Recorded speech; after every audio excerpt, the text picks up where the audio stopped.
Зохиолч Халзан морьт отхон цэцэг. Хаяач болов өөрийгөө бие сэтгэлийн амралтаар шагнаж бай. Хааштай дуусахгүй их ажлыг төр хойшлуулан амс хийж бай. Ханцгүй шамлан зүтгээд ч ямар ч баясал цэнгэлгүй. Хав ойрынхон баяр хөөрийгч анзаарах сөхөөгүй. Зүтгээд л гүйгээд л тэглээгээд өөдлөө юу? Зөв буруу амьдрснаа ялгаж салгаж чадв уу? Өчүүхэнч болов амралт авснаар та үгүйрэх гээд байна уу?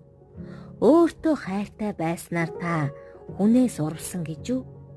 Заавал өөрийгөө завсар чөлөөгөөр мялааж бай. Заримдаа их ажилд хүртэл эцсийн цэг тавьж бай. Ял биштэй ямар хаяач гэсэн ямблах хэрэгтэй. Яаж амьдралаа да би гэж бодох дурдах